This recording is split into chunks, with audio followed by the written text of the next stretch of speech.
હું આજે 3 પ્રાર્થના તમારી પાસે લાવ્યો છું. એક ધર્મગુરુએ કરેલી આ 3 પ્રાર્થના છે. અને મજાની વાત એ છે, આ પ્રાર્થના મંદિરમાં નથી થઈ, રોડ ઉપર થઈ છે. પ્રાર્થના તમે લોકો દેરાસરમાં થાય કે મંદિરમાં થાય એવું માનો છો.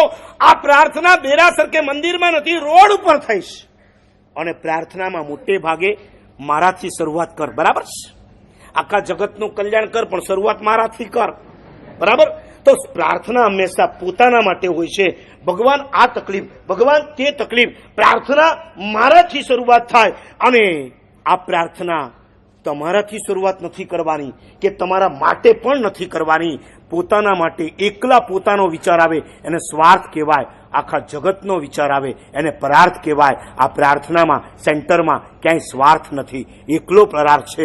ધર્મગુરુ લખે છે, હું જ્યારે કોઈ જેલ પાસેથી પસાર થાઉં છું, સાંભળજો બરાબર, કોઈ જેલ પાસેથી પસાર થાઉં છું ત્યારે જેલની અંદર રહેલા કેદીઓ મારી નજર સામે આવે છે.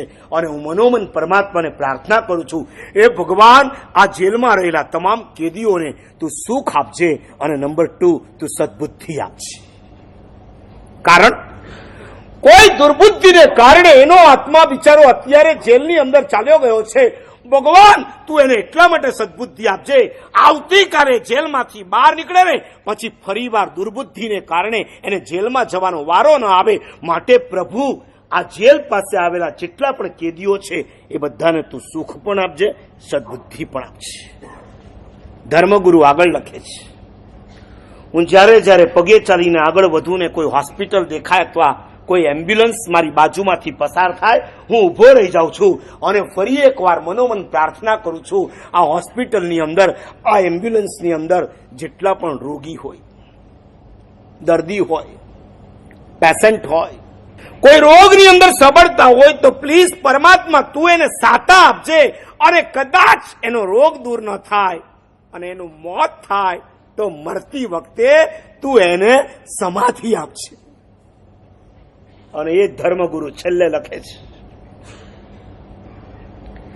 કે જ્યારે કોઈ સ્મશાન કે કબ્રસ્તાન પાસેથી હું જ્યારે પસાર થાઉં છું ત્યારે ફરી એકવાર ઉભો રહીને ભગવાનને મનોમન પ્રાર્થના કરું છું, જે ગયા એ તો ગયા, પણ એ ગયેલા આત્માઓને ભવાંતરમાં શાંતિ મળે અને સદગતિ મળે એવી હે પરમાત્મા હું તને પ્રાર્થના કરું છું. ધર્મગુરુની આ 3 પ્રાર્થનામાં 3 વાત છુપાયેલી છે. પ્રાર્થના જ કરવી હોય તો આજે મારે તમને કેવું છે, અહીંથી બહાર નીકળો ત્યારે 3 પ્રેયર લઈને જાઓ.